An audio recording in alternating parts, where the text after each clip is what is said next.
तर सरकारने माझी सर्व खाती तपासावीत, एक दमडीचा देखील भ्रष्टाचार नाही असं म्हणत मुख्यमंत्री आणि उपमुख्यमंत्र्यांना अंजली दमानिया यांनी आवाहन केले।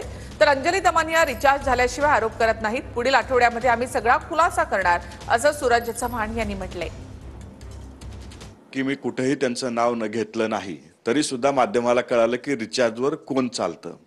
त्यांचा हेतू हा फक्त राष्ट्रवादी काँग्रेस पक्षाला बदनाम करणे, राष्ट्रवादीच्या नेत्यांना बदनाम करणे हाच राहिलेला आहे। या प्रकरणात त्यांचा 25 खोक्याचा रिचार्ज हा काल परवा त्यांचा झालेला आहे। त्यांच्याकडे बॅलन्स आलेले। मला खूप राग आला आहे, तरीही मी माझ्या भाषेची पातळी सोडणार नाही। माझं मुख्यमंत्री उपमुख्यमंत्री अजित पवारांना आवाहन, ताबडतोब माझी सगळीच्या सगळी खाती सरकारनं तपासावी। कुठेही एक दमडी देखील भ्रष्टाचार आहे का ते पाहावं।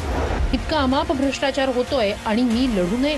स्वतःच्या जीवाची पर्वा न करता लढणाऱ्या लोकांचा असा मानसिक छळ करणार?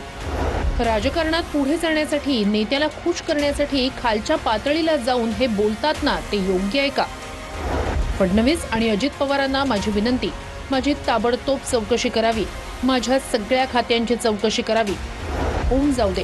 मी भ्रष्ट असेन तर मला शिक्षा झाली पाहिजे, आणि जर नसेन तर मग सूरज चव्हाण यांना योग्य ती शिक्षा द्यावी। अंजली दमानिया, सामाजिक कार्यकर्ते।